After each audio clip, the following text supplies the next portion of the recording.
Sophie is a cruel and hostile planet, and if you're not properly prepared, heading down there is a suicide mission.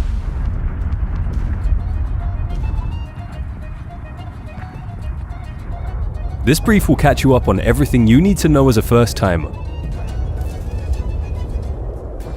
We'll start in the hangar. Here you can pick a pre-designed Trampler or build one from scratch. Once ready, you can choose to head to the planet solo or invite fellow scavengers to join your expedition. When preparing for an expedition, it's important to select the right gear for the situation. Make sure to stock up on food, weapons, ammo, turrets, and turret ammo.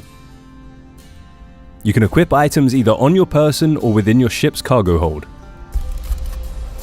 Begin your expedition and head down to the planet where your Trampler will be waiting for deployment. Board your Trampler and access your cargo hold to retrieve your equipment. Be sure to store plenty of food so your expedition doesn't come to an early end if you die in the field. Mount your turrets, load them with ammo, and head to the reactor.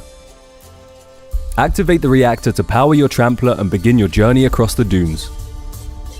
Your main objective is to locate, acquire, and extract valuables left behind after the disaster that rendered the planet barren. Cities, forts, caves, and shipwrecks hold many such treasures. They should be your first targets. You may come across some buildings protected by red doors. To access these, you'll need to use explosives.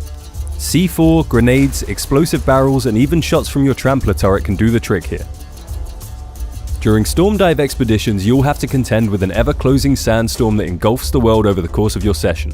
Keep an eye on your map and any warnings about its movement to avoid being caught in a sandy situation.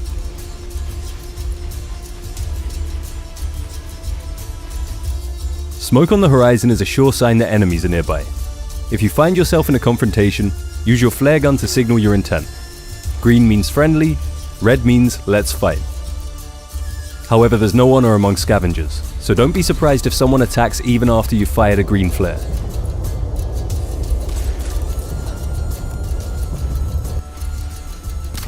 Try and aim for the reactor. This is the quickest way to destroy a Trampler.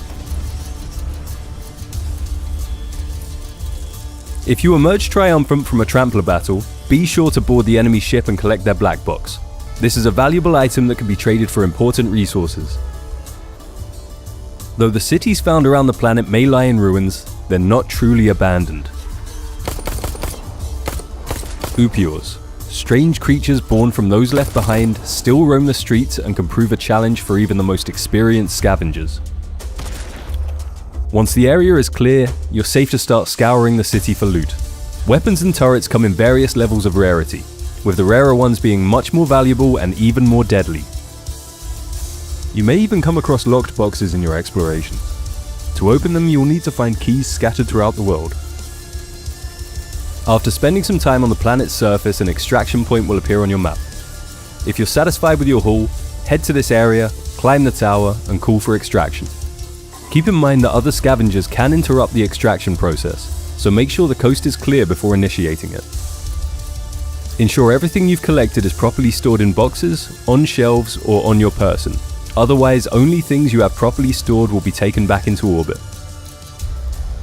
Once the extraction ship arrives, climb the extraction rope that drops from the front of the ship to bring your expedition to an end. And with that, you'll have completed your first expedition. Upon your return to the hangar, you can use your loot to unlock new Trampler customization options, build entire new Tramplers from scratch, improve your gear, or head straight back down for another expedition.